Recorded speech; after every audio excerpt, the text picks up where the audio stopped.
దేశవ్యాప్తంగా లోక్సభ పోలింగ్ ముగిసింది. అలాగే మనకి ఎన్డీఏ ప్రభుత్వానికి ఈ ఇండియా అలయన్స్ అనేది చాలా గట్టి ఫైటే వచ్చింది. మనకి జూన్ 1న ఎగ్జిట్ పోల్స్ అనేవి వెలువడడం జరిగింది. అన్ని ఎగ్జిట్ పోల్స్ మాత్రం బీజేపీ ఈసారి 350 నుంచి 400 సీట్లు వస్తాయని చెప్పి మెజారిటీ ఆఫ్ ఎగ్జిట్ పోల్స్ వాళ్ళు చెప్పడం జరిగింది. సో ఫలితం ఏందో మనం అందరం చూసాం, తారుమారైంది. మన ఇండియా అలయన్స్ గట్టి పోటీ ఇచ్చిందని చెప్పాలి మనకి ఎన్డీఏ అలయన్స్కి. అలాగే ఈ పరిణామంలో ప్రతి ఒక్కరు ఇప్పుడు మధ్యప్రదేశ్ గురించి మాట్లాడుకుంటున్నారు, మధ్యప్రదేశ్లోని ఇండోర్ గురించి మాట్లాడుకుంటున్నారు. మనకి ఇక్కడ బీజేపీ సిట్టింగ్ ఎంపీ ఉన్నారు, ఇక్కడ మనకి శంకర్ లాల్వాని.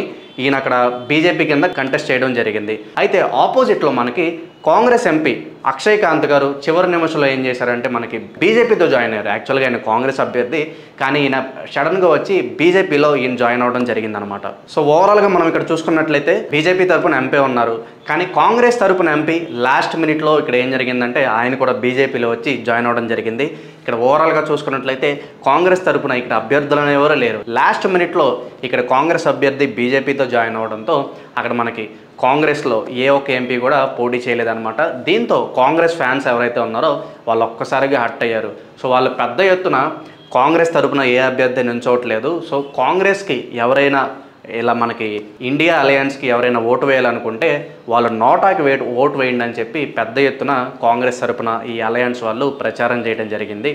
అలాగే అది మనం చెప్పుకున్నట్లుగా ఎవరైతే అలయన్స్కి ఓటు వేయాలనుకుంటున్నారో వాళ్ళు నోటాకి ఓటు వేయండి అని చెప్పి పెద్ద ఎత్తున ప్రమోషన్ చేశారు. సో ఈ ప్రమోషన్స్లో భాగంగా అందరూ వచ్చి నోటాకి ఓటు వేయడం జరిగిందనమాట.